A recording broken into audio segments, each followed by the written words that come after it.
Welcome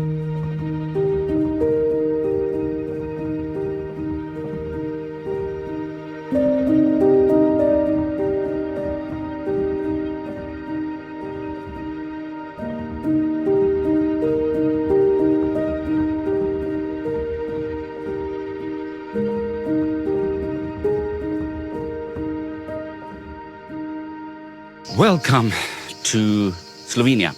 I'm in Piran. Piran is my last stop for this trip, 11-day trip in Slovenia. But I didn't start in Slovenia. I started in Italy, a city called Trieste. I stayed there for a couple of days, trying to take photos, of course, and just explore the city. It's a very cozy town to just stroll around in, have some good food, good drinks, good coffee. But it's quite hard to find photos. For me, at least, it's like when you're a rookie in a city, you look for the big things, the iconic things, the things that stands out. Trieste doesn't have much of that. But if you stay longer in a place, you start to notice all the details also, which I didn't. Anyway, I hope I got a couple of pictures from Trieste that could be like, storytelling of how the city is and the city vibe.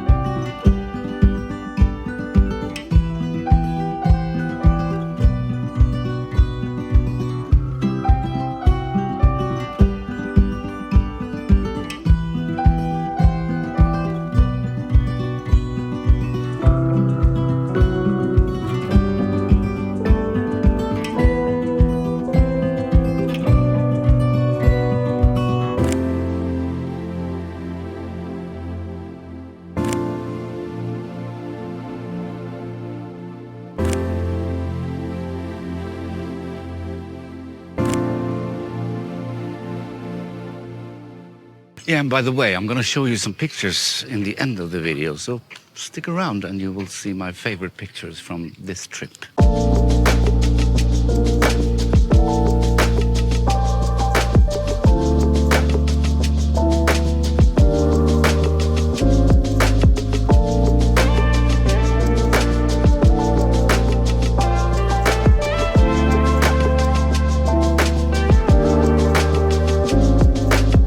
Oh, I needed this, a nice coffee. My next stop was Ljubljana, the capital of Slovenia. Only 300,000 people in that capital, which is quite small for a capital, I would say. And the outskirts is like any other city, but the old town, the city center, really vibrant, really nice atmosphere, loads of restaurants, bars, cafes, whatever. And the river floats through it. There's a lot of greenery. And of course, the castle on the top of the hill. Really lovely just to walk around, have a drink, have a meal. Slovenia is also famous for having good wine and good beer if you're into that. And I'm a foodie, so I like to try some food. I tried Slovenian traditional food. I also tried Italian food. This is on the border of Italy. But Slovenia is mostly famous for more Austrian-Hungarian food with their own twist. Well, my start in Ljubljana could have been better, much better. I arrived at 11-ish this morning and I went for a walk and had some lunch. And just after, let's say 1 hour after lunch, I was feeling like effortless. I didn't have any strength. I was just feeling tired. So I thought maybe just go back to the hotel room and rest for a bit. But it happens that all of my content in my stomach wanted to get out. Hard. I wanted to get out. Both ways also. Maybe that was too much information for you, but I'm sharing here. So I had to rest for a couple of hours. I haven't seen so much of Ljubljana yet, and now it's 6:30 in the evening. I'm starting to get my strength back. I probably need some food, but I don't want any food. My brain tells me that you need food, Roger, but all my body screams no, no. But I'm still gonna try to take some photos.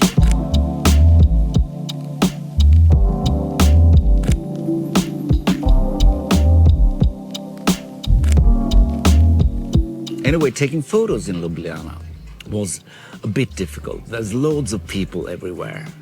It's really vibrant, just nice to walk around there, but taking photos is quite difficult. I found out that nighttime was the best time to take photos. They lit up buildings, the river, bridges, and so on in beautiful ways. And I think I captured a few good images in nighttime, Ljubljana.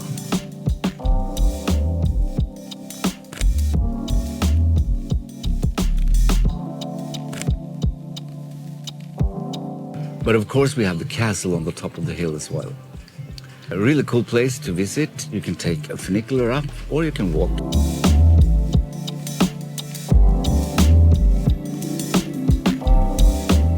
I took the funicular up and I walked down for obvious reasons, I would say, because it's a quite steep hill. But the view from there was also spectacular.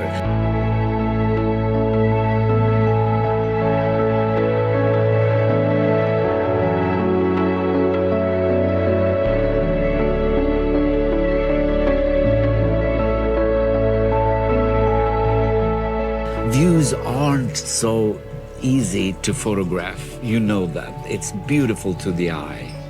And you have the city in the foreground, the Alps in the background. It's just wonderful.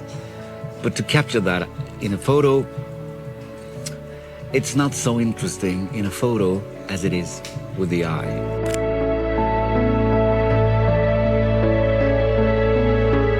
Anyway, I recommend you to visit Ljubljana. It's a really nice city to hang out in for a few days. Next, I had a rental car and I drove north in Slovenia. Maybe you can say southern Alps. Have you ever had one of those days when you think that someone is making a practical joke of your life?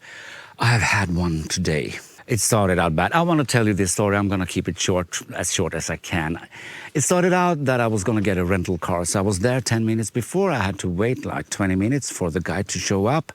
And everything was fine, except that he wanted both my passport and my driver's license. And I had my passport back at the hotel, which is 20-minute walk away. So I told him, well, you have to wait for me if I'm going to get that. So I walked back to the hotel and back with the passport.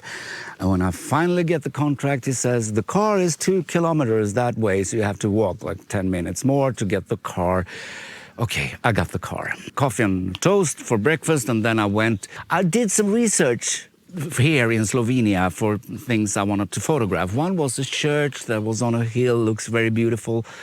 So I went there, driving through narrow roads, real serpentine roads, uphill through the woods, down in the valleys, up. On a couple of minutes before I should arrive to that church, the road was closed because it had erupted or something. It was dangerous to drive on. So, okay, next place. I researched, so Google Maps and head out that. Same kind, roads, narrow, small roads, all bicycles. So watch out for that cat and buses and serpentine up the hill into the forest. And then the road was closed because there was a car race. Okay, lunch in the nearest city, everything was closed except for hamburger and kebab. And I'm not gonna go to Slovenia to eat a kebab. I finally found a lunch, then I went to Vintgar Gorge, or how you now pronounce it. Also hard to find, even with Google Maps, narrow roads, buses, just a mess to drive. And I finally reached the parking lot. The guy asked me, do you have a ticket? No, I don't. Then you have to go back 10 minutes to buy a ticket or buy it online. But if you buy it online, it's not valid in 2 hours. That was my day, but it was still worth it because look at where I am. I will turn the camera around. Ta-da!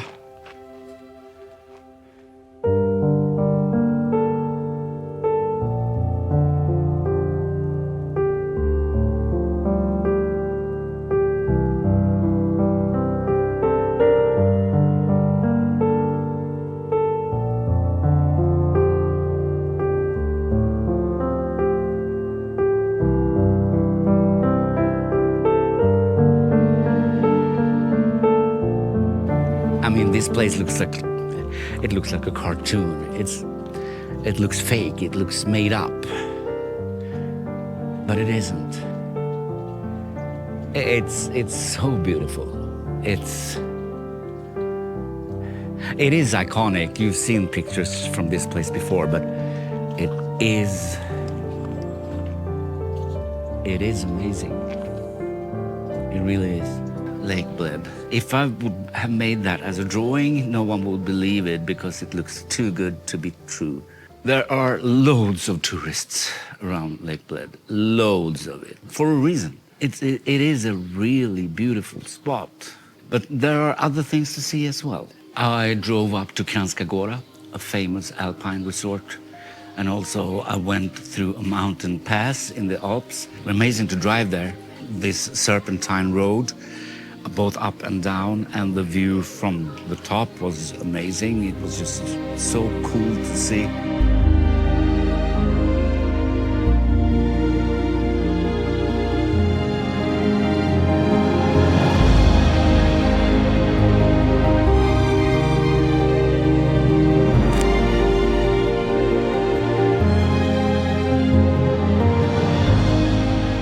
When I went down from that pass, I also visited Tolmin Gorge.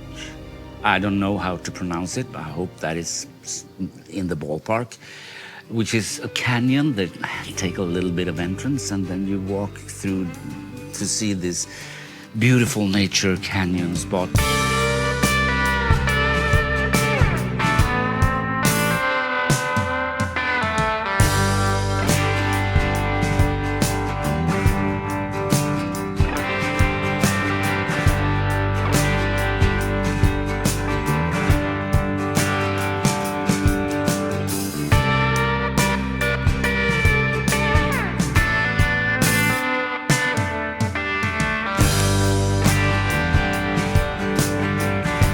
I needed to land a little bit and have a coffee at a place here. I'm in Slovenia, and when I travel, I always sort of do some research, of course, both for places I want to visit, places I want to see, but also places I want to take photos where I can have opportunity to capture great images, hopefully great images. And I did that now as well. I have a Google map filled with spots that might be interesting, but I didn't plan a route. I didn't plan tomorrow I'm going to go there, and next day I'm going to go there and there. No, this time I just go where things lead me. And if I stumble on one of my spots, I stop and see what it's all about. But I discovered so many more spots as well. This is both good and bad, because I will probably cover 1/3, maybe, of the spots that I've researched beforehand.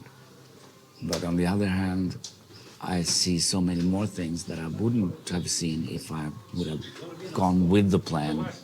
Am I making myself understood? I don't know. I'm just rambling, I think. To drive around in a car on the small, narrow roads in northern Slovenia is something I would recommend all. In a way, I wished I had more time. In a way, I got the picture of the landscape in the 3 days I was there. The last day, I also went to this awesome waterfall where you can go on the back side of the waterfall. Really, really good. And of course, I took photographs, and as always with waterfalls, I struggle with exposure time. I want the water to be a little bit silky, but I don't want to lose the power of the water. So I experimented with different times and different settings to see what worked or not. Also in quite harsh daylight, which made it difficult, but hopefully I got a picture.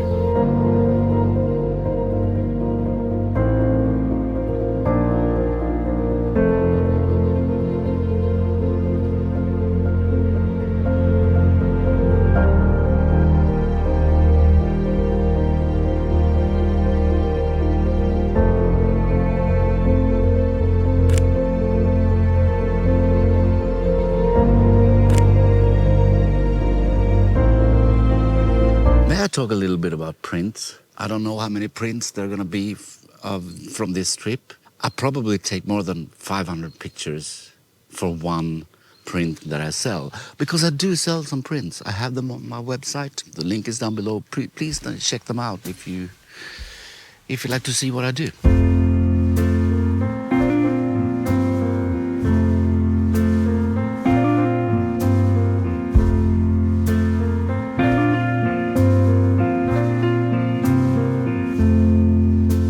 Back at the small hotel I stayed in here in Portorož, very close to Piran. And Piran is where I spent most of my time the last 2 days of my trip. A really cute little city.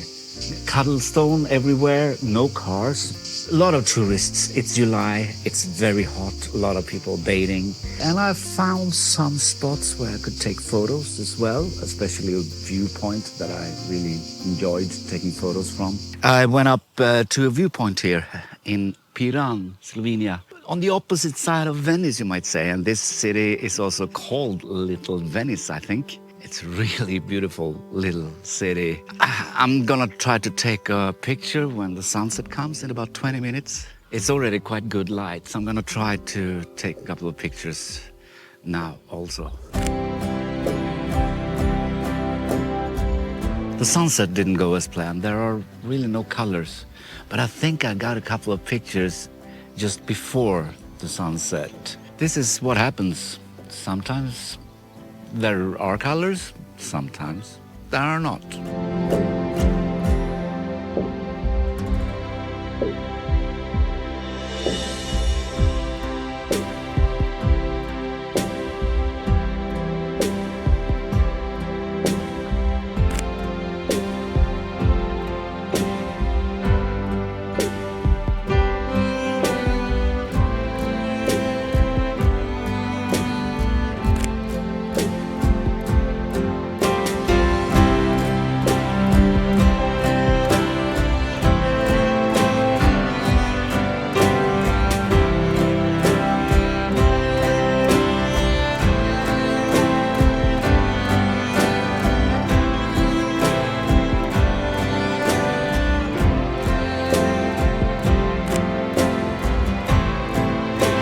Before I leave you to look at some of my favorite pics from this journey, I just want to say that Slovenia should be on every photographer's bucket list. It's a really beautiful country. It's sort of a mix between Italy and Austria in the way that we have the Alps, we have the Mediterranean, we have the green fields, wineries, all that. And also cultural, I think it's sort of a mix between Austrian and Italian. And I say that in a positive meaning. It's in a good way. Go to Slovenia and take some photos. Here are some of mine.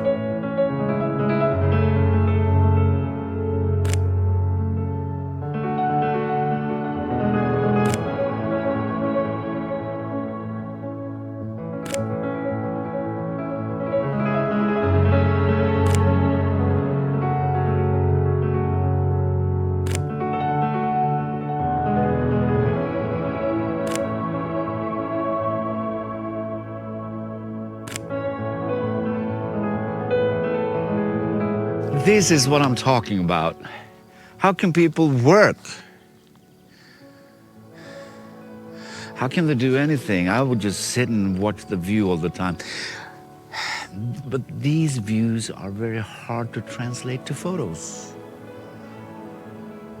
But Slovenia is full of these views. Everywhere you look, you want to point your camera and then you realize it doesn't have the same atmosphere as when you see it with your eyes. Look at it. Look. Do you see what I see?